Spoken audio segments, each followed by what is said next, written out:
क्षमा साधना जी आहे आपली ती 2 लेवलला आहे. एक इंटरनल आहे आणि एक एक्सटर्नल आहे. की एक आंतरिक लेवलला माफ हे करायचंच करायचं आहे की काहीही होऊ दे तुम्हाला माफ करायचं. पण काही सिच्युएशन्स लाईफमध्ये जर अशा असतील की externally you need to take action, तर डेफिनेटली ऍक्शन घ्यायची आहे. की तुम्हाला पोलीस कंप्लेंट करायची आहे, कोर्ट केस करायची आहे किंवा त्याला जी शिक्षा व्हायला पाहिजे, तर ह्या सगळ्या गोष्टींसाठी प्रयत्न करायचे, ते सगळं करायचं. पण हे करताना आतून माफ करायचं आहे. की आपल्याकडे एक अशी केस झाली होती की एक जण होती, डोमेस्टिक व्हायलन्सची केस होती आणि त्या व्यक्तीला म्हणजे हे क्षमा साधना वगैरे सगळं झाल्यानंतर ते व्यक्ती भेटायला आले मला आणि म्हणाले की सर माझी अशी अशी केस आहे, तर मी काय आता परत जाऊ का मार खायला?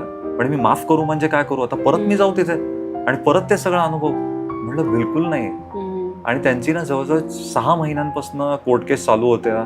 ते कुठलीच व्यक्ती म्हणजे ते जी पलीकडची पार्टी होती ती काहीच मान्य करत नव्हती, काही ऍक्सेप्ट करत नव्हती. मग पोटगी पण मान्य करत नव्हते किंवा जे काय धडा त्याला शिकला पाहिजे ते काहीच होत नव्हतं. त्यात मग ह्या मुलीचा प्रचंड आतमध्ये मानसिक त्रास होत होता, राग राग राग प्रत्येक वेळेस. आणि ते 6 महिने अशा ह्याच्यात गेले. मग नंतर मी त्यांना तेच समजावलं की